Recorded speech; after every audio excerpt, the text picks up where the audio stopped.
আজকে ক্লাসে প্রেজেন্স অনেক কম দেখা যাচ্ছে তোমাদের। আমরা শুরু করি।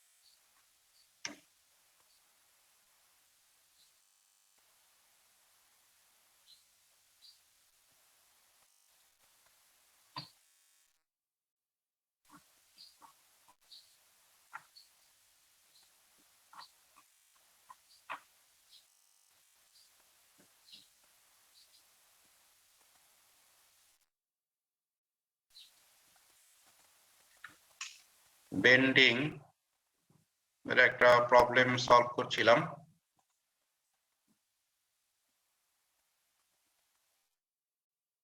যত কথা শুনতে পাচ্ছ? জি স্যার। স্ক্রিন দেখা যাচ্ছে, শেয়ার্ড স্ক্রিন। জি স্যার। প্রবলেমটা আমরা সলভ করছিলাম, এটা বইয়েরই একটা এক্সাম্পল প্রবলেম। এটা জাস্ট তোমাদের বোঝানোর সুবিধার্থে আমি একটু বইয়ের থেকে আর একটু ডিটেইল এখানে। এই প্রবলেমটা মূলত অ্যানালিসিস টাইপের প্রবলেম, যে একটা সেকশন এবং রেইনফোর্সমেন্ট তোমার দিয়ে দেওয়া আছে, তোমাকে এবং মোমেন্টস রয়েছে, সেটার রেসপেক্টে এই ডিজাইনটা অ্যাডিকুয়েট কিনা, এবং অ্যাপ্রক্সিমেট যে মেথড বাইএক্সিয়াল বেন্ডিং অ্যানালিসিস, দুটো মেথডে এটা চেক করতে বলেছে। গত ক্লাসে আমরা রেসিপ্রোকাল লোড মেথডে চেক করে দেখেছি যে ডিজাইনটা অ্যাডিকুয়েট রয়েছে। আজকে আমরা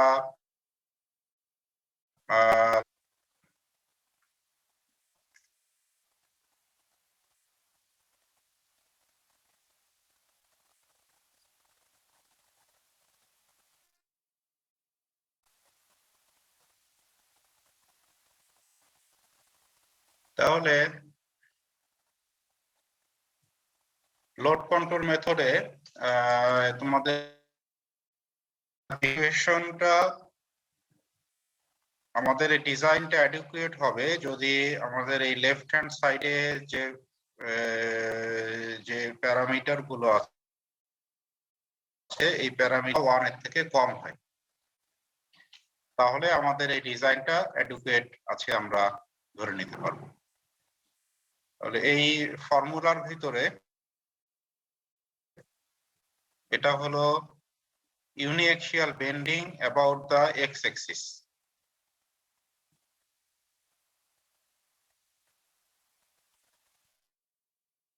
MN y-axial bending about the y-axis. MNX হলো bending about the x-axis in biaxial condition. MNY এটা হলো bending about the y-axis in biaxial condition. এখানে আলফা 1 এবং আলফা 2 দুটো প্যারামিটার, যেগুলো অনেকগুলো ডিপেন্ড করে, গত ক্লাসে আমরা দেখেছিলাম। আর এটার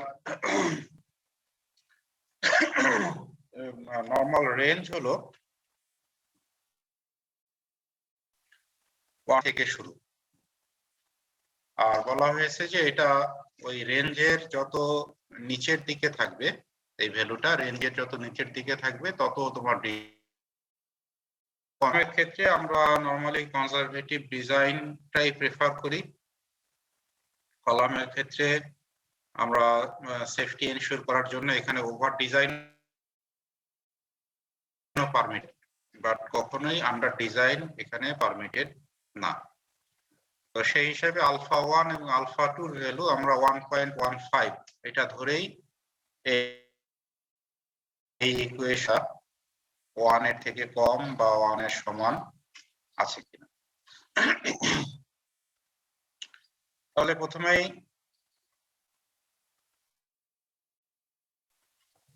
যে যদি y axis এর রেসপেক্টে আমরা বেন্ডিং কনসিডার করি, bending about the y axis, তাহলে সেই একই জিনিস যে h এর ভ্যালু হলো the distance between the two extreme longitudinal reinforcement, যেটা এই ক্ষেত্রে 15 ইঞ্চ। y যে এক্সিসটা the axis in discussion, সেই এক্সিসের অ্যাবাউটে যে তোমার ডিসটেন্স এটা হলো তোমার h। তাহলে সেখান থেকে আমরা গামার ভ্যালু পেয়ে যাচ্ছি। তাহলে আমাদের এই ক্ষেত্রে গামার ভ্যালু আমরা পেলাম 0.75। A6 রয়েছে 0.7 এর জন্য, আর গ্রাফ A7 রয়েছে 0.8 এর জন্য। এই দুটার ভিতরে আমাদের ইন্টারপোলেশন করতে, এটা আমরা ক্যালকুলেশন করে বের করতে পারছি যেহেতু আমাদের AG এর ভ্যালু জানা আছে এবং স্টিল এরিয়াও জানা আছে, রোল ভ্যালু আমরা বের করতে পারছি। মানে মোমেন্ট বের করব একটু ডিফারেন্ট অ্যাপ্রোচে আমরা যাচ্ছি। সেটা হলো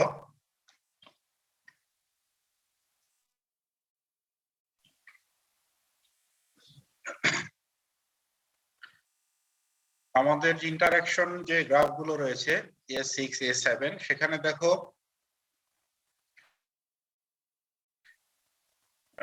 y অ্যাক্সিসটা হলো এই value pu/phi fc prime ag অথবা pn/fc prime ag।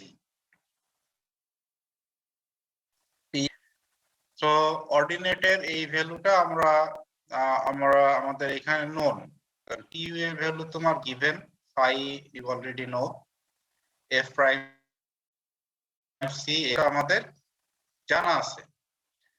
So reinforcement ratio আমাদের নোন আছে 0.033, তার মানে এটা 0.03 এবং 0.0 আর অর্ডিনেটের ভ্যালু আমাদের এখান থেকে আমরা বের করলাম। সো এই দুইটা ভ্যালু থেকে নিয়ে আমরা এই mny0 এই ভ্যালুটা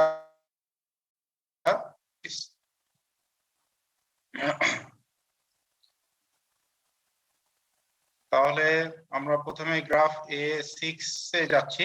তোমরাও আমার সাথে গ্রাফ, রুলার এবং পেন্সিল দিয়ে তোমরা আমার সাথে ফলো করবা। তাহলে pu/phi fc prime ag এটা হলো আমাদের অর্ডিনেটেড ভ্যালু, যেটা 0.41। তাহলে তুমি 0.41 বরাবর একটা হরিজন্টাল লাইন ড্র। এখানে 0.4 থেকে 0.5 এর ভিতরে 5টা ডিভিশন আছে, তার মানে এখানে একটা ডিভিশনের ভ্যালু হলো 0.0, তারও হাফ পর্যন্ত নিতে হবে। তাহলে এখানে দেখো একটা red line with 41 ordinate K indicate করছে এবং ব্লিঙ্ক করছে লাইনটা। তাহলে ওই লাইন বরাবর এখন 0.33 কোথায় আছে?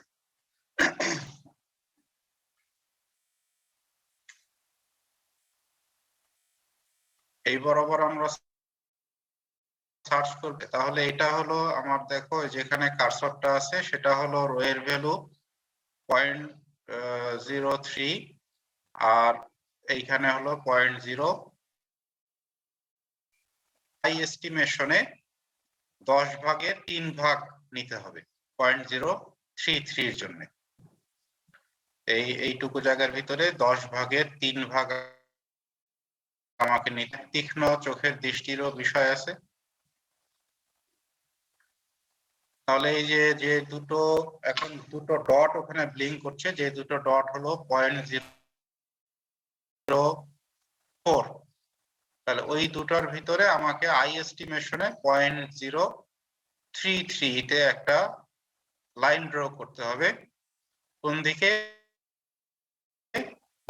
মোমেন্ট মানে হলো এইটা এক্স এক্সিস অ্যাবসিসা, এটা হলো মোমেন্ট। তাহলে 0.033 তে আমাকে একটা ভার্টিক্যাল লাইন ড্র করছিস, তাহলে এক্স এক্সিসে যেখানে ইন্টারসেক্ট করবে আমাকে সেই ভ্যালুটা নিতে হবে। তাহলে এটা হলো সেই ভ্যালু, অ্যাপ্রক্সিমেটলি এটা তোমার চোখে কত দেখা যাচ্ছে?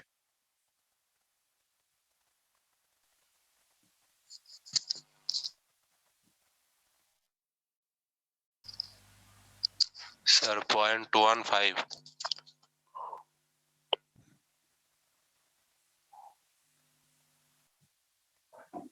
এটা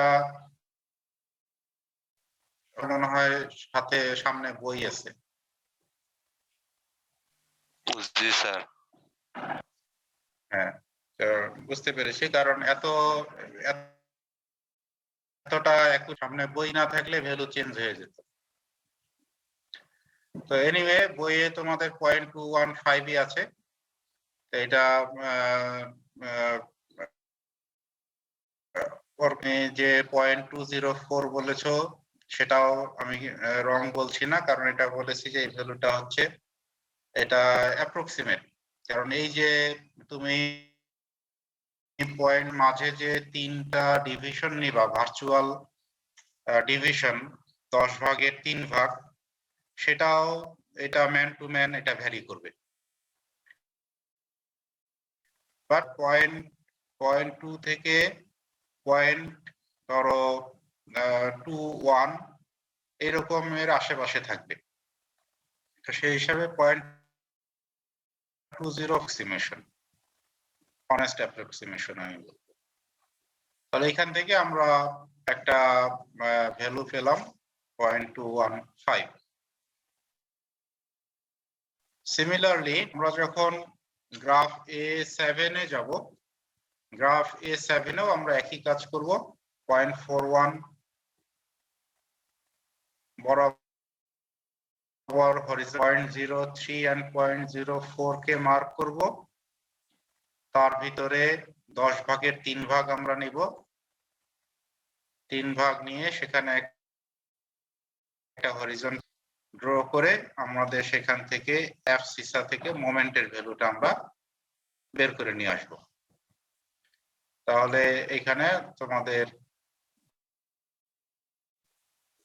কাছাকাছি আসে, তোমাদেরও কাছাকাছি আসবে 0.235 এর ভ্যালু। 7 এর জন্য একটা ভ্যালু পেয়েছি, 0.8 এর জন্য একটা ভ্যালু পেয়েছি, তাহলে 0.75 হবে। জাস্ট ইন্টারপোলেশন করলে সেটার মিড পয়েন্ট বা মিড ভ্যালু।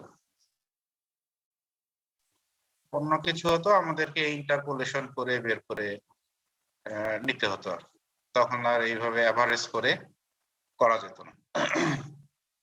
তাহলে 0.2125, তাহলে সেটার সাথে যদি আমরা এই ডিনোমিনেটরে যেগুলো রয়েছে সেটা মাল্টিপ্লাই করি, আমরা mn y নট এর ভ্যালু পাবো। y not equals 0.225 multiplied by f prime c multiplied by az multiplied by h,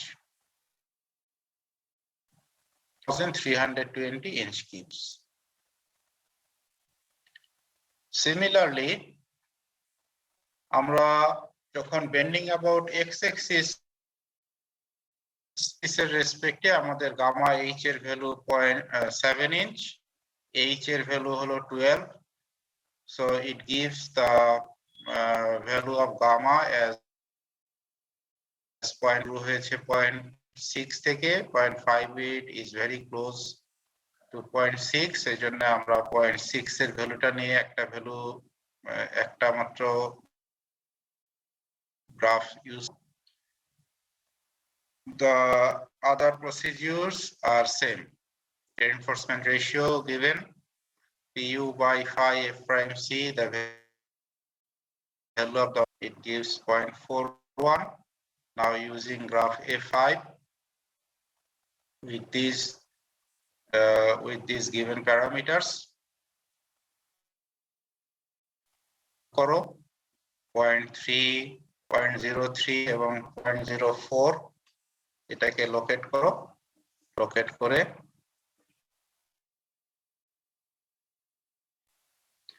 বের করো, এটা আসে 0.185।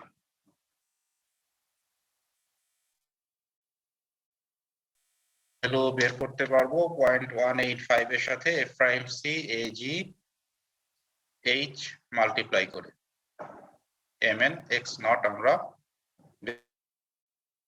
বের করতে পারবো। এখন আমরা আমাদের মূল ইকুয়েশনে চলে যাব। তাহলে মূল ইকুয়েশনে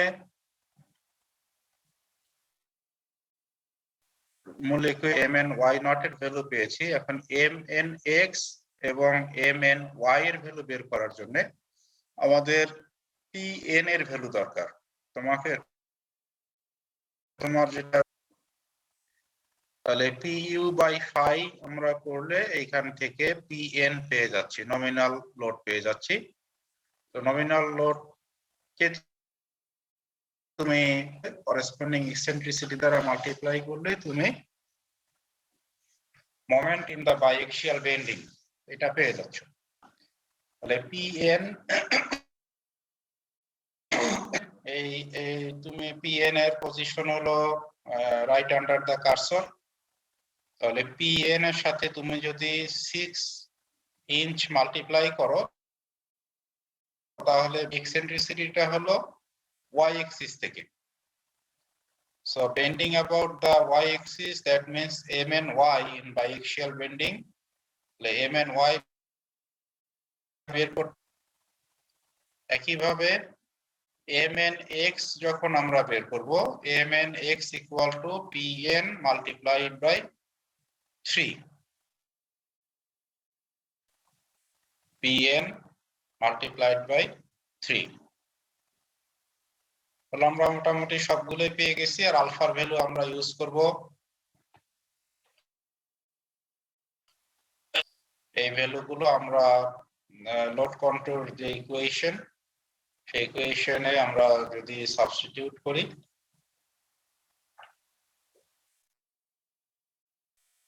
করেছি mn x নট বের করেছি, mn y নট বের করেছি এবং আলফা 1 আলফা 2 ভ্যালু সেম ধরে 1.15 আমরা ইউজ করছি। বলে আমাদের যে root that is very close to 1, তো সেই হিসাবে আমরা এটাকে ধরে নিতে পারি যে এই ডিজাইনটা অ্যাডিকুয়েট রয়েছে। তার মানে হলো এর আগে আমরা বের করেছি, ডিটারমিন করেছি যে এটা কন্ট্রোল মেথডেও অ্যাডিকুয়েট আছে। So the trial design is adequate. কারো কোনো, আর আলফার ভ্যালুটা 1.15 নিলাম, এটার কারণটা আরেকটু বলেন। আচ্ছা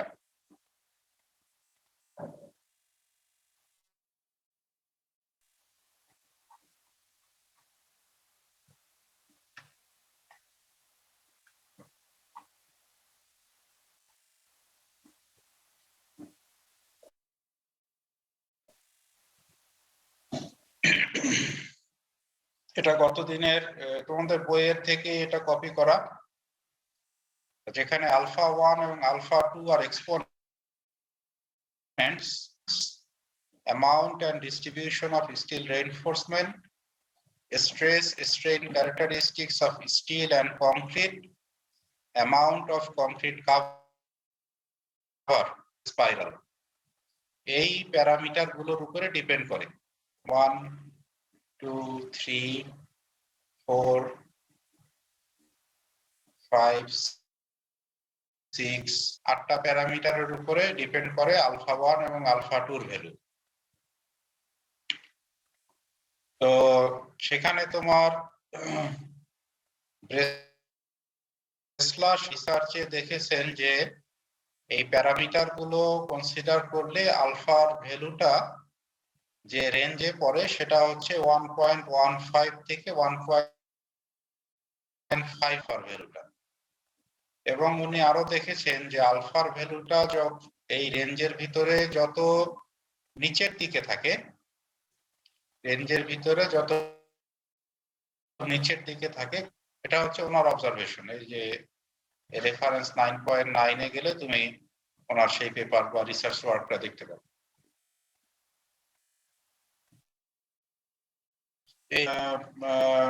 দিকে হবে লোয়ার এন্ডে হবে the values near the lower end of that range are the more conservative।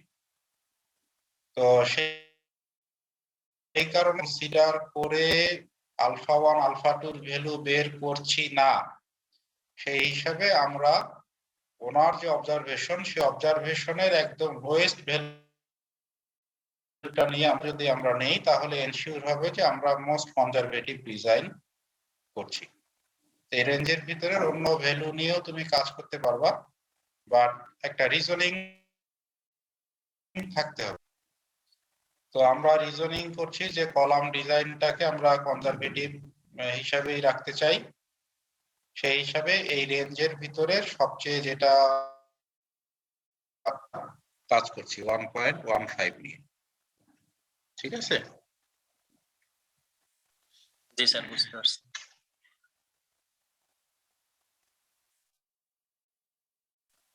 এই প্রবলেমটা আসলে কঠিন প্রবলেম না। প্রবলেমটার ভিতরে শুধুমাত্র ট্রিকি পার্ট হলো যে এইখানে গ্রাফগুলো থেকে ভ্যালু বের করা, এইটাই হচ্ছে ট্রিকি পার্ট। তাছাড়া প্রবলেমটা এই বাইএক্সেল বেন্ডিং মেথডে প্রবলেম বরং আরো সহজ।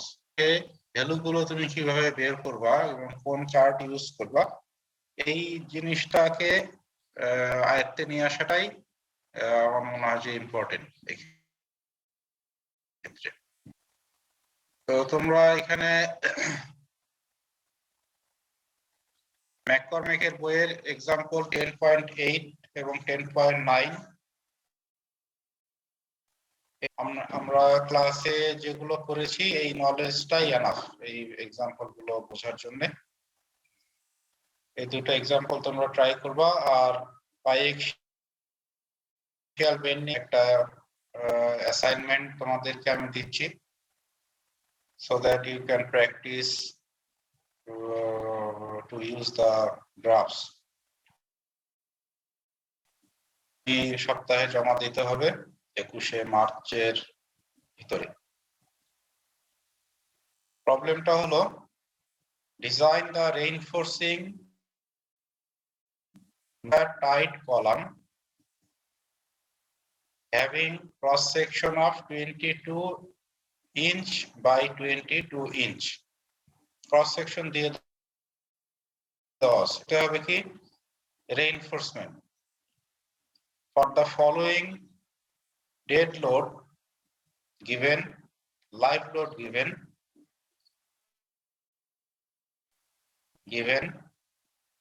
live load moment about the x-axis given, dead load moment about the y-axis, and live load moment about the y-axis part is f prime c fy given। তাহলে এই প্রবলেমটার ভিতরে দুটা পার্ট আছে। একটা পার্ট হলো এই সেকশনের জন্য রেইনফোর্সমেন্ট ডিজাইন করতে হবে, এটা হলো ফার্স্ট পার্ট। সেকেন্ড পার্ট হলো যে ট্রায়াল ডিজাইনটা হয়ে যাওয়ার পরে এক্সাম্পল সেইভাবে এই ট্রায়াল ডিজাইনটার অ্যাডিকুয়েসি চেক করতে হবে using the reciprocal load method and using the load control method। Load method এবং লোড কন্ট্রোল মেথডে তোমার এই ডিজাইনটা ট্রায়াল ডিজাইনটা চেক করতে হবে। তো আমরা বাই এক্সাম্পল একটা মাত্র এক্সাম্পল ক্লাসে করিয়েছি, সেটার ভিতরে সেকশনের ডাইমেনশনও দিয়ে দেওয়া ছিল, রেইনফোর্সমেন্টও দিয়ে দেওয়া ছিল। রেইনফোর্সমেন্টের জন্য আমরা এই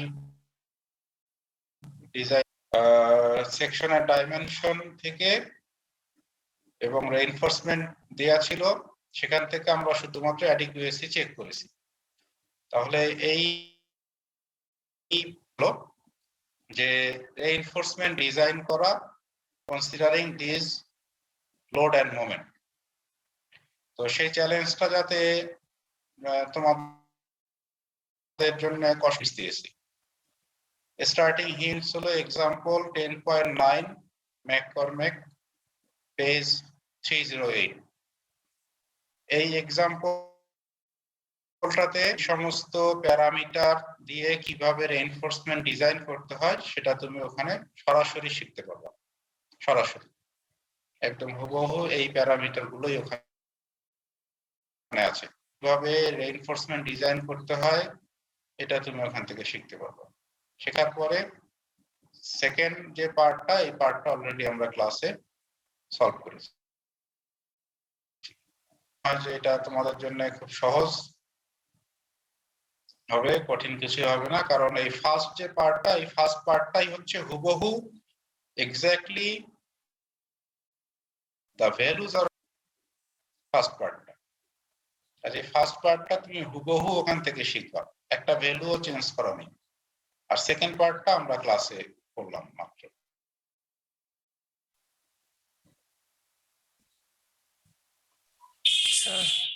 স্যার কয়েকটা কোশ্চেন ছিল স্যার।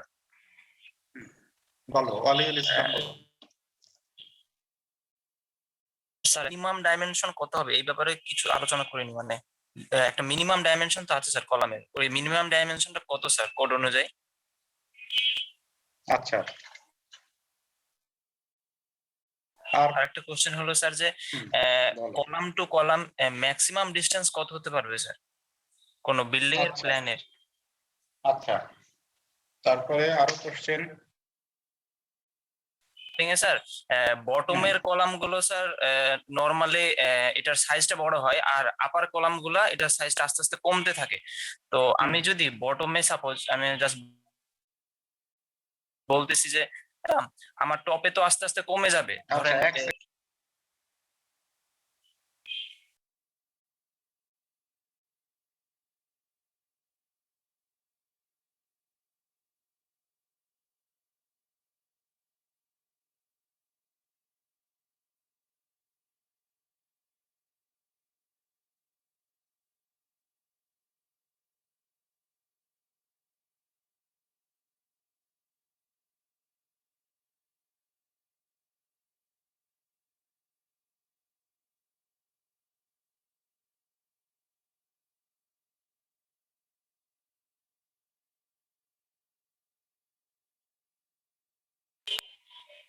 হ্যাঁ ওয়ালিউল, তোমার থার্ডটা বলো, আমার কনসেন্ট্রেশন।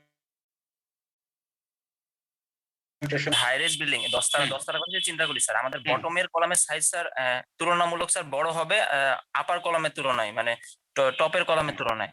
তো স্যার আমার যদি আমি যদি বটম কলামে, বাট আমি তো আপার কলামে যখন চলে যাব, যখন 7-8 ফ্লোরে চলে যাব, তখন তো আমার এতগুলো লংগিটিউডিনাল বার আসবে না। তো আমি মিনিমাম কতগুলো লংগিটিউডিনাল বার কন্টিনিউ করতে পারবো থ্রু আউট দ্য বিল্ডিং? এই আচ্ছা, তিনটা। ঠিক আছে, ওকে, থ্যাংক ইউ। আচ্ছা, আর কারো কোনো কোশ্চেন? কোশ্চেন গুলো আগে নেই।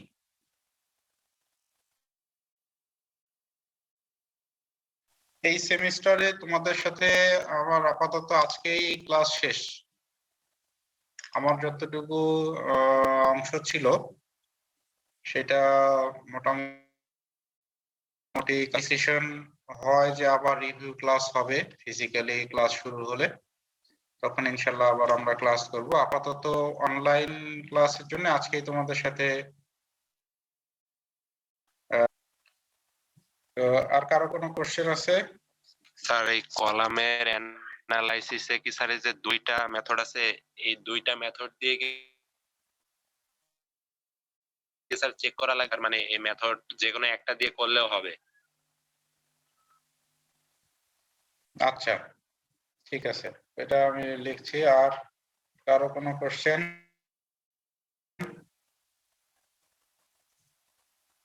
ঠিক আছে, তাহলে ওয়ালিউল যেটা প্রশ্ন করেছো, একটা হলো যে মিনিমাম ডাইমেনশন কলামের কত। এসিআই কোড যেগুলো পুরানো কোড ছিল অনেক আগের, সেইখানে তোমার কলামের ক্ষেত্রে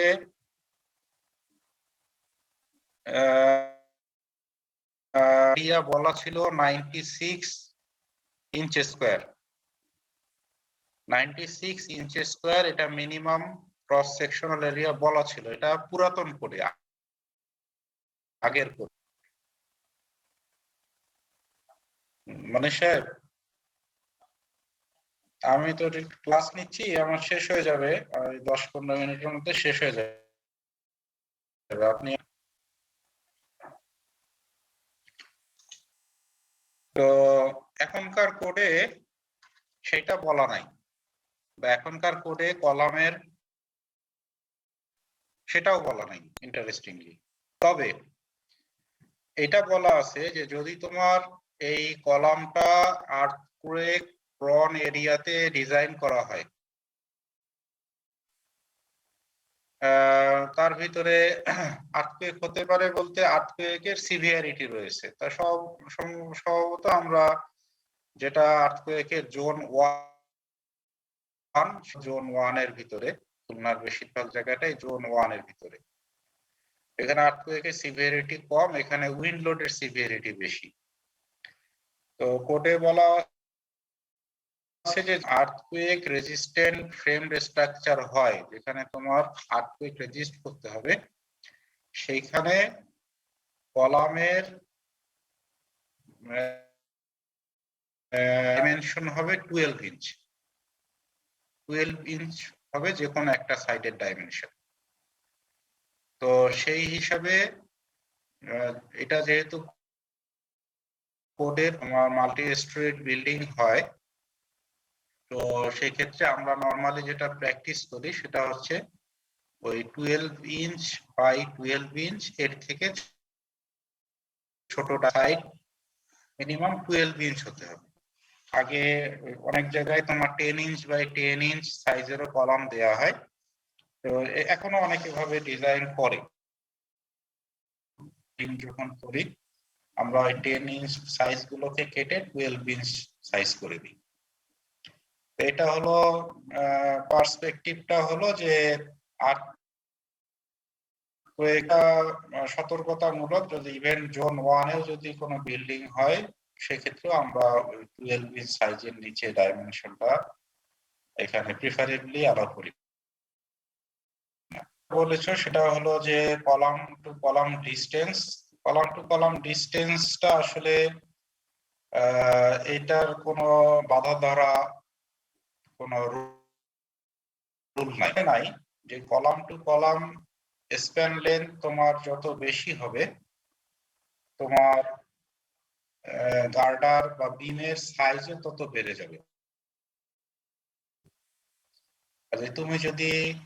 তুমি যদি সেই লোডটাকে অ্যাকোমোডেট করে তোমার বিম এবং স্ল্যাব ডিজাইন করো, তাহলে স্প্যান লেন্থটা এটা ম্যাটার করা কলামের সাথে ডিপেন্ডেন্ট না, বরং স্প্যান লেন্থটা ডিপেন্ডেন্ট হচ্ছে তোমার বিমের সাথে, বিম এবং স্ল্যাবের সাথে। স্ল্যাবের ক্ষেত্রেও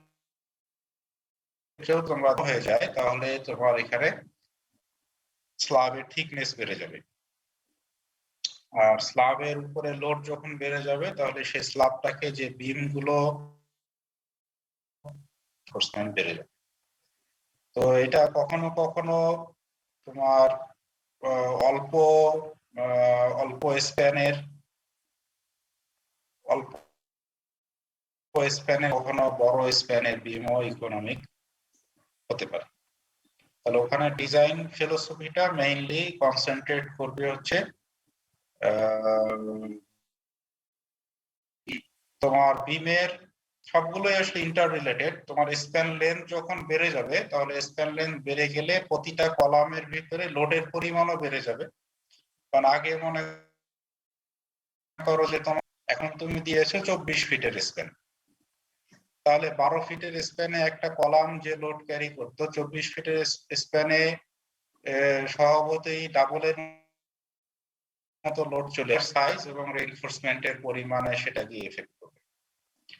থার্ড হলো যে কলাম টু কলাম ডিস্টেন্স এর ক্ষেত্রে সেই মেজর প্যারামিটারটা হচ্ছে তোমার সয়েলের লোড ক্যারিং ক্যাপাসিটি। কারণ কলামের একটা ইন্ডিভিজুয়াল কলামের যখন তোমার লোড বেড়ে যাবে ইন্ডিভিজুয়াল কলামে, তাহলে সেই গ্রাউন্ডের তোমার বিয়ারিং ক্যাপাসিটি কত সেটা এর সাথে ইন্টারলিঙ্কড হয়ে গেল। এবং গ্রাউন্ডেশনের তুমি যদি ডি ফাউন্ডেশন দাও, পাইল দাও, তাহলে তোমার 12 ফিট স্প্যান লেন্থে যে কয়টা পাইল দরকার ছিল কলামের নিচে 24 ফিটের স্প্যান লেন্থে, তো কাজেই এই কারণে ওই কলাম টু কলাম ডিস্টেন্স কত হবে it depends on the choice of the designer, যে এই প্যারামিটার গুলো যে আমি কত ডে ফাউন্ডেশনে কতগুলো পাইল আমাকে তাহলে দিতে হবে, এই কনসিডারেশন গুলো ওখানে চলে আসবে। আর আরেকটা হচ্ছে যে তোমার আর যে কলাম টু কলাম ডিস্টেন্স গুলো নরমালি প্রথমে করা হয় যে আর্কিটেকচারাল লেআউট করা হয়। আর্কিটেকচারাল লেআউট করে আর্কিটেক্টই কলামের লোকেশন গুলো এমন ভাবে চুজ করে যাতে করে তোমার এটা ফাংশনালিটি বা সার্কুলেশন টার্মটা বেশি ইউজ করে, এই সার্কুলেশন যাতে হ্যাম্পার না হয়। মানে একটা কলাম পড়ে যাচ্ছে রুমের মাঝখানে বা একটা লবির মাঝখানে, সেটা তো হতে দেওয়া যাবে না, কারণ ওখানে সার্কুলেশন বা ফাংশনালিটি নষ্ট হবে। তো সেই কারণে প্লেস করে যেন এটা বিল্ডিং এর যে ওয়াল গুলো থাকবে সেই ওয়ালের ভিতরে হিডেন অবস্থায় চলে যায়, কলাম তোমার বোঝা যায় না যে এখানে কলাম আছে। তারপরে হচ্ছে এটা স্ট্রাকচার ইঞ্জিনিয়ার গুলো বললাম মোস্টলি এই প্যারামিটার গুলো দেখে যে তার বিমের ডেপথ বেড়ে যাচ্ছে কিনা, স্ল্যাবের থিকনেস বেড়ে যাচ্ছে কিনা, তার ফাউন্ডেশনের লোড ক্যারিং ক্যাপাসিটি যেটা আছে সেই লোড ক্যারিং ক্যাপাসিটি পারমিট করছে কিনা। যদি করে ওয়েল এন্ড গুড, যদি না করে তখন আর্কিটেক্ট এবং ইঞ্জিনিয়ার তখন মিউচুয়ালি তারা একটা কমন এগ্রিমেন্টে আসে যে না আমার এখানে কলামটা আরো অ্যাপার্ট করলে আমার ডিজাইনটা ইকোনমিক করা সম্ভব। তখন তারা একটা কমন এগ্রিমেন্টে আসে, এগ্রিমেন্টে এসে আবার আর্কিটেকচারাল ডিজাইনও রিভাইজ হতে পারে, স্ট্রাকচারাল ডিজাইনও। থার্ড তুমি যেটা বলেছো যে ওই একটা টল বিল্ডিং এর তো কলামের বটমে স্বভাবতই সবগুলো লোড অ্যাকুমুলেট হতে থাকে। মনে করো যে 10th স্টোরির যে লোড সেই লোডটা ডেফিনেটলি ওই লোডটা আবার 9th স্টোরির কলাম ক্যারি করে, তার মানে এই লোড গুলো ধীরে ধীরে অ্যাকুমুলেশন হয় এসে গ্রাউন্ড ফ্লোরে। তাহলে গ্রাউন্ড ফ্লোরের কলামের যে লোড সেই লোডটা হচ্ছে ওই কলামের বাকি সব ফ্লোরের থেকে ওখানে এখানে কলামের সাইজ, গ্রাউন্ড ফ্লোরের কলামের সাইজ আর হলো একদম 10th স্টোরির কলামের সাইজ হিউজ ভেরিয়েশন। তো কাজে আমরা কলামের সাইজ তো এখানে ডিফারেন্ট দেয়াটাই যুক্তিসঙ্গত। তো যেটা নরমাল করা হয় না, ডাইমেনশনটা ঠিক রাখা হয়। মনে করো যে একটা 18 ইঞ্চি বাই 24 ইঞ্চি একটা কলাম, 18 ইঞ্চ বাই 24 ইঞ্চ একটা কলাম, বিল্ডিং এ all through 18 inch by 24 inch উঠে যায়। পার্থক্য কোথায় করা হয়? পার্থক্য করা হয় রেইনফোর্সমেন্টে। যে গ্রাউন্ড ফ্লোরে আমার যে রেইনফোর্সমেন্ট লাগবে ডেফিনেট ফ্লোর থেকে 10 তলা পর্যন্ত আমার অত রেইনফোর্সমেন্ট তো লাগবে না। তো সেই ক্ষেত্রে করা হয় কি, তোমার 10 তলা বা 12 তলা সেগমেন্টে ভাগ করা হয়। মনে করো গ্রাউন্ড ফ্লোর, সেকেন্ড ফ্লোর, এইটার জন্য তুমি এক রকমের রেইনফোর্সমেন্ট দিলাম। থার্ড ফ্লোর থেকে 6th ফ্লোর 11th ফ্লোর পর্যন্ত আর এক রকমের রেইনফোর্সমেন্ট দিলাম। তবে ওই যেখানে গিয়ে রেইনফোর্সমেন্ট কমে যাচ্ছে সেখানে তোমাকে অবশ্যই খেয়াল রাখতে হবে যে কোডের যে কোনো ভায়োলেশন না হয়। কাজেই ওই ডাইমেনশন, সেকশনাল ডাইমেনশন অনুযায়ী 1% রেইনফোর্সমেন্ট তোমাকে অবশ্যই কন্টিনিউ করতে হবে অল থ্রু, লাগুক আর না লাগুক 0.5%। কিন্তু কোডের মিনিমাম হলো 1%, কাজে 1% তোমাকে অবশ্যই দিতে হবে। আর তুমি সংখ্যা দিয়ে তুমি কন্ট্রোল করতে পারো, আর একটা হচ্ছে রেইনফোর্সমেন্টের সাইজ দিয়ে কন্ট্রোল করতে পারো, অথবা দুটা দিয়েই কন্ট্রোল করতে পারো। গ্রাউন্ড ফ্লোর এবং ফার্স্ট ফ্লোরে রেইনফোর্সমেন্ট দিয়েছো তুমি 12টা 25 millimetre bar for example. Third floor থেকে 6th ফ্লোর পর্যন্ত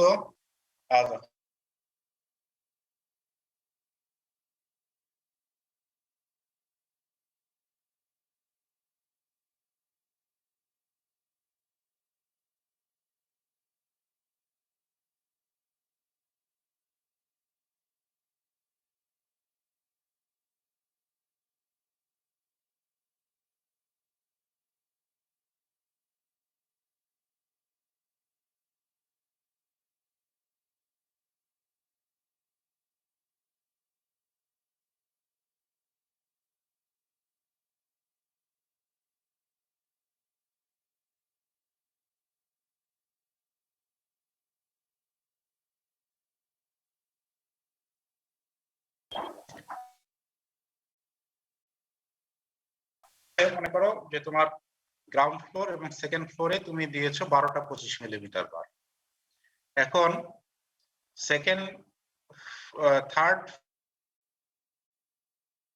ফোর্থ কাজে ওখানে রেইনফোর্সমেন্টের রিকোয়ারমেন্ট কম, যেহেতু আমরা ডাইমেনশন চেঞ্জ করছি না, dimension all through same dimension রাখছি, কারণ ডাইমেনশন চেঞ্জ করলে এটার কন্ট্রোল অনেক সময় ডিফিকাল্ট হয়। ক্লিয়ার সময় বেশিরভাগ ক্ষেত্রেই ডাইমেনশনটাকে সেম রাখা হয়। কিছু এক্সেপশনাল কেসে হয়তো বা তোমার ডাইমেনশনটা চেঞ্জ করা হয়, বাট সেই ডাইমেনশন চেঞ্জ করতে গেলে সেই গ্রাউন্ড ফ্লোর থেকেই চিন্তা করতে হবে যে আমি কিভাবে ডাইমেনশনটা ওখানে চেঞ্জ করব। সেই জন্য ডাইমেনশন নর্মালি সেম রাখা হয়, এটাই হলো ইজিয়ার অ্যাপ্রোচ। রেইনফোর্সমেন্ট এখন আর 12টা 25 মিলিমিটারের তোমার দরকার নাই, হয়তোবা তুমি এমন কম্বিনেশন করতে পারো যে 4টা 25 মিলিমিটার তুমি রাখলা 4 কর্নারে, আর ভিতরে 8টা, তাহলে তোমার তখন 4টা 25 মিলি প্লাস 8টা 20 মিলিমিটার হয়ে গেল। অথবা এমনও হতে পারে যে ডিপেন্ডিং অন ইউর রিকোয়ারমেন্ট যে তুমি 12টা 25 মিলিকেই তুমি দিয়ে দিলাম থার্ড ফ্লোর থেকে 6th ফ্লোর পর্যন্ত। এরপরে 7th ফ্লোর থেকে মনে করো 11th ফ্লোর পর্যন্ত তোমার রিকোয়ারমেন্ট আরো কম, যত দিকেও থাকবে। তো সেখানে গিয়ে মনে করো যে এমনও হতে পারে যে তোমার হয়তো 12টা 16 মিলিমিটার দিয়েই তোমার হয়ে যাচ্ছে, তোমার আর ওই 25ও লাগছে না 20ও লাগছে না। তুমি ইভেন এমনও পসিবল যে তুমি হয়তো যদি নিচ থেকে প্ল্যান করে ওঠো, তুমি 2-1টা রেইনফোর্সমেন্ট কার্টলও করে দিতে পারবে। সেটা নরমালি 12টা থাকলে সেটা 4 4 4 8 12টা থাকলে অনেক সময় ডিফিকাল্ট হয়। মানে কার্টল এমন ভাবে করতে হবে যে আমার সিমেট্রি মেইনটেইন হয়, যে তোমার যদি 1% রেইনফল তুমি ওখানে ওই সিমেট্রিক রেখে 2টা রেইনফোর্সমেন্ট তুমি একদম ডিসকন্টিনিউ করে দিতে পারো, যে ওটা আর ওই ফ্লোর গুলোতে কন্টিনিউ হবে না। বটমের সাইজ এবং টপের সাইজটা নরমালি আমরা ইজিয়ার অ্যাপ্রোচ হলো সাইজটা সেম রাখি, রেইনফোর্সমেন্টে আমরা কন্ট্রোলটা নিয়ে আসি। তবে অবশ্যই মনে রাখতে হবে যে ভায়োলেট করা যাবে না, 1% রেইনফোর্সমেন্ট তোমাকে অবশ্যই দিতে হবে কোড অনুযায়ী, এবং এটা যথেষ্ট প্রয়োজন রয়েছে। অলিউল তোমার কোশ্চেন? আচ্ছা, আর সাকিব যেটা জিজ্ঞেস করেছো যে আমাদের এই এটা চেকিং এর জন্য, অ্যাডিকুয়েসি চেকের জন্য আমাদের দুটা মেথড দিয়েই কি সবসময় কোডটা দিয়ে করলেই হবে প্র্যাকটিক্যাল কেসে, বা পরীক্ষার ক্ষেত্রে যদি দুইটা দিয়ে চেক করতে বলা থাকে তাহলে দুটা দিয়ে হবে। এমনি সময় তুমি অ্যাডিকুয়েসি চেকের জন্য যে কোনো দিতে পারো, আর যদি মোর কনফিডেন্সের জন্য দুইটা দিয়ে চেক করাই ভালো, মোর কনফিডেন্সের জন্য। বাট তোমার যদি টাইম শর্টেজ থাকে, তুমি শর্টকাট করতে চাও, ঠিক আছে। Any other questions? Sir sir slab থেকে একটা মারো। বিষয় জানার ছিল। মধ্যে দেখা যায় যে ফ্ল্যাট প্লেটের ক্ষেত্রে ওই কিছু কিছু প্যানেল দেখা যায় কলাম টু কলাম বিম দ্বারা কানেক্ট করা থাকে, তো এটার ফাংশনটা কি? আরেকবার বলো প্রশ্নটা। স্ল্যাবের ক্ষেত্রে মাঝে মধ্যে স্যার এই কিছু কিছু প্যানেলের ক্ষেত্রে দেখা যায় যে কলাম টু কলাম বিম দ্বারা কানেক্ট করা থাকে, এটার ফাংশনটা কি? আচ্ছা, এটা হলো ফ্ল্যাট প্লেট বা ফ্ল্যাট স্ল্যাব স্ট্রাকচারে নরমালি বিমের প্রয়োজনটা হচ্ছে পেরিমিটার বিম হিসেবে। বিমের প্রয়োজন যদি বলো তাহলে পেরিমিটার থাকো যে ইন্টেরিয়র প্যানেলেও বিম দ্বারা কানেক্ট করা হয়েছে, so that is a hybrid system. এটা হয়তোবা ডিজাইনার মনে করেছে স্টিফনেসের ঘাটতি হতে পারে, ওই পার্টিকুলার ওই প্যানেল গুলোতে স্টিফনেসের ঘাটতি হতে পারে, যে শুধুমাত্র ফ্ল্যাট ওই স্ট্রাকচারাল সিস্টেমটা হয় তাহলে স্টিফনেসের প্রবলেম হতে পারে, এই কারণে ওটা হাইব্রিড সিস্টেম বলবো আর কি। বাট নরমালি স্ট্যান্ডার্ড প্র্যাকটিস হলো স্ট্রাকচারে যদি বিম থাকে সেটা শুধুমাত্র পেরিমিটার বিম হিসেবে থাকবে, পেরিমিটার বিম। কারণ ভিতরে যদি আমার বিম দেওয়ার প্রয়োজন পড়ে তাহলে তো আমি দেওয়াটাই ভালো, তখন পুরোটাই তোমার রিজিড ফ্রেমে চলে যাওয়াটাই ভালো, রিজিড ফ্রেম পুরোটাই হচ্ছে বিম কলাম সিস্টেমে চলে যাওয়াই ভালো, ঠিক আছে। এটা পার্টিকুলার কোন কেসে প্রয়োজন হয়েছে, স্ট্যান্ডার্ড প্র্যাকটিস না। স্যার ল্যাটারাল লোড টাইপ কিছু নাকি লোড গুলাকে সেই করতেছে আর কি, প্রোটেক্ট করতেছে, এজন্য ওই বিম গুলা কানেক্ট করা। না, সেটাই তো বললাম যে ল্যাটারাল লোড নিয়ে যদি তোমার আশঙ্কাই থাকে তাহলে তুমি তো আর ফ্ল্যাট ইসলাম। হ্যাঁ মেহির, জি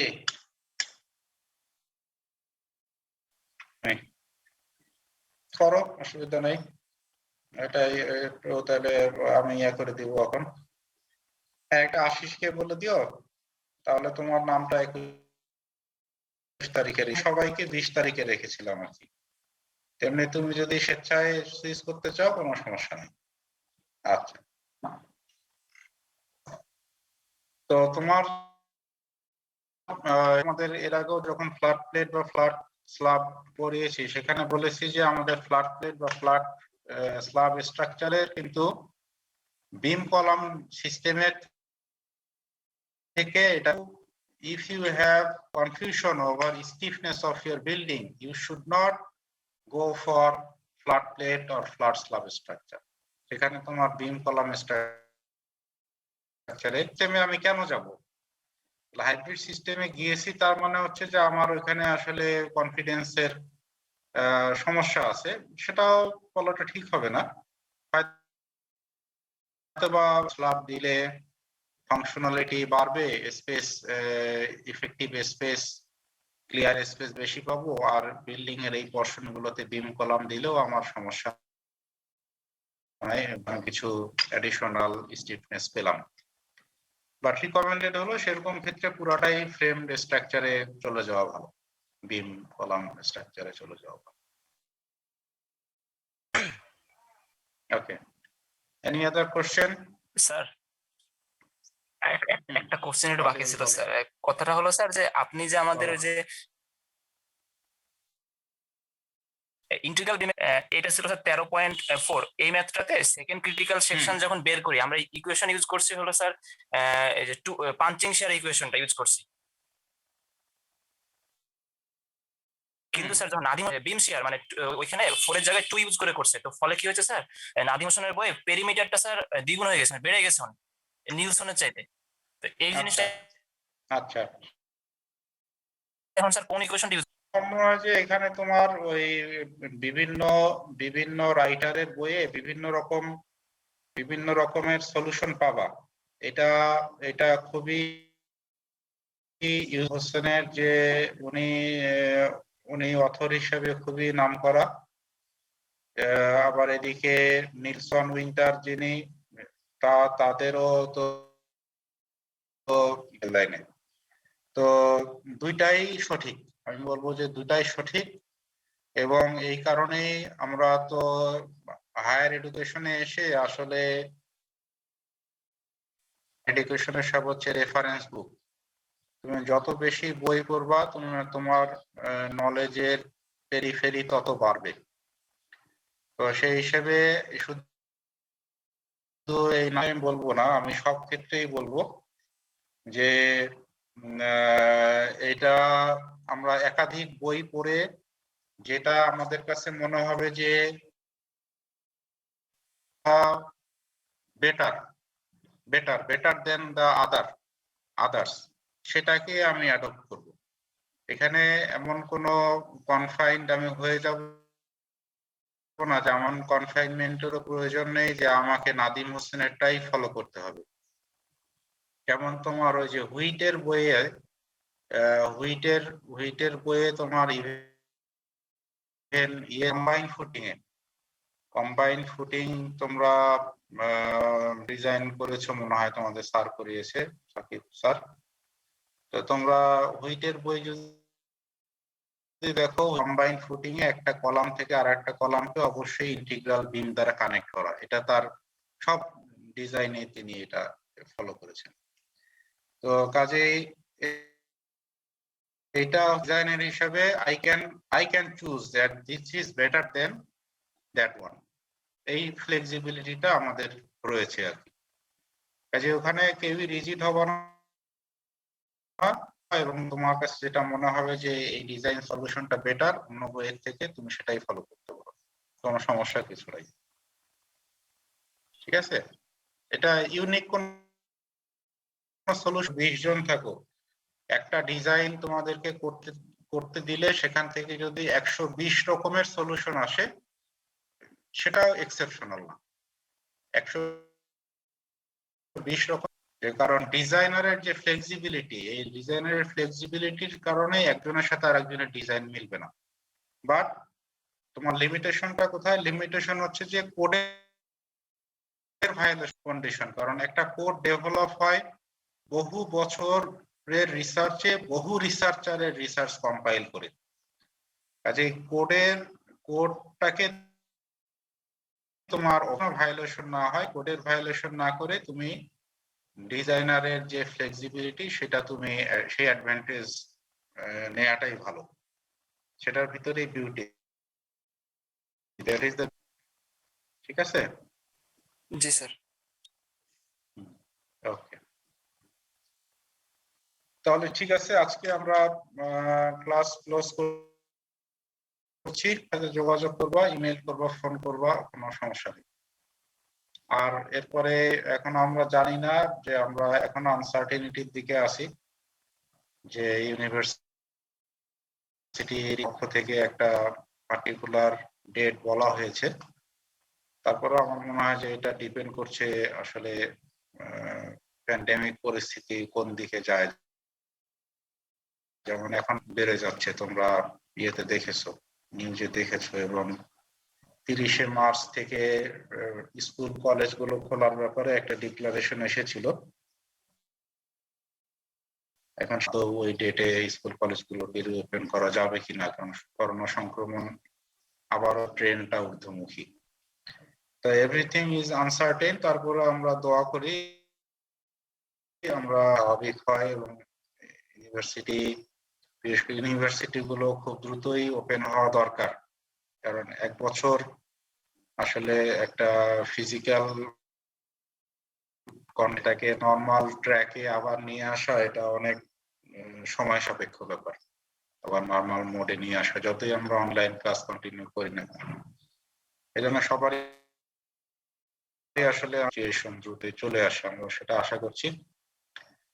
তো ইনশাল্লাহ তোমরা হোপলেস হবা না, তোমরা প্র্যাকটিস চালিয়ে যাও, কারণ এটা তোমাদের ভবিষ্যতের কথা চিন্তা করেই আসবে।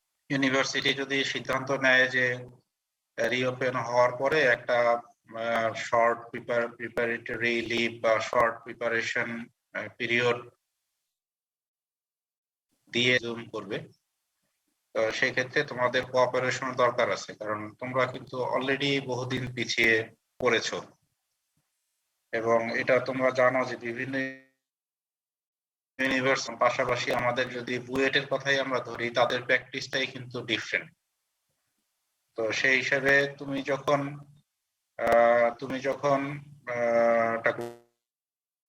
গ্লোবাল মার্কেট, তখন আসলে তোমাকে সবকিছুর সাথেই কম্পারিজনে তুমি চলে আসবা। ইভেন এখন শুধু বাংলাদেশের ভিতরে না, তোমাকে চিন্তা করতে হবে যে এই 17 সেটাও এখন ম্যাটার করে, কারণ এখন তো আমরা মানে পুরো বিশ্ব এখন এতগুলো ছোট হয়ে গেছে। তোমার শুধু ন্যাশনাল জব মার্কেট না, ইন্টারন্যাশনাল জব মার্কেট নিয়ে তোমরা জানো আমার থেকে, তোমরা আরো ভালো জানো যে এই ইন্টারন্যাশনাল জব মার্কেট নিয়ে একটা বিশাল ইন্টারন্যাশনাল পলিটিক্সও চলে, যে যেখানে বাংলাদেশের একটা ছেলে যদি ছেলে সেখানে একটু জব করতে ঢুকতে পারবে। তো কাজে শুধু ন্যাশনাল দিকেই যে পিছিয়ে পড়বো আমরা তা না, ইন্টারন্যাশনাল মার্কেটেও আমরা পিছিয়ে পড়বো। তোমাদেরকে কথাগুলো এই কারণে বললাম যে আসলে তোমরা হয়তোবা মনে করছো যে এখনো ছুটির ভিতরে আছি, সেই মেন্টালিটি থেকে বেরিয়ে আসতে হবে। যে করছি, ইউ গেট ইউরসেলফ প্রিপেয়ার্ড, যে পরবর্তীতে সরকারের পক্ষ থেকে, বিশ্ববিদ্যালয়ের পক্ষ থেকে যে ধরনের ডিসিশন আসুক সেটা তোমাদের প্রস্তুত রাখা এখন থেকে। ঠিক আছে, বেস্ট অফ লাক। আমাদের সাথে খুব শীঘ্রই ফিজিক্যালি দেখা হবে ইনশাআল্লাহ, আমরা সেই আশা করছি, দোয়া করছি। ভালো বলছিলেন যে স্যার ইনিশিয়াল বেন্ডিং এর উপর যে অ্যাসাইনমেন্টটা দিছিলেন স্যার, ওটা তো আমরা স্যার বুঝতে পারিনি স্যার, বুঝছিলেন যে একটা ক্লাস ওটা বুঝাই দিবেন। হ্যাঁ, ওইটা রিভিউ ক্লাস হবে, এটা আমি কোনো ডিসিশন বলছি না, আমার ধারণা বলছি আর কি। সেটা অনলাইন হোক অফলাইন হোক, এই ক্লাসগুলো কিছুটা রিভিউ ক্লাস হবে। আর আমি যেটা অ্যাসাইনমেন্ট তোমাদের দিয়েছি, তোমরা একটু ক্লোজলি এটা দেখবা যে হিন্টস যেটা দিছি হুবহু সেম প্রবলেম, হুবহু সেম। চেষ্টা করো, সবকিছু আমি বুঝাই দিব, আটকাই গেলে ডেফিনেটলি বুঝাই দিব, কিন্তু নিজেরা একটু বোঝার চেষ্টা করো, ব্রেনে একটু শান দেয়া হবে। কিছু কিছু জিনিস আমি রিভিউ ক্লাসে তোমাদের এটা দেখাই। জি স্যার। ওকে, আসসালামু আলাইকুম। ওয়ালাইকুম আসসালাম।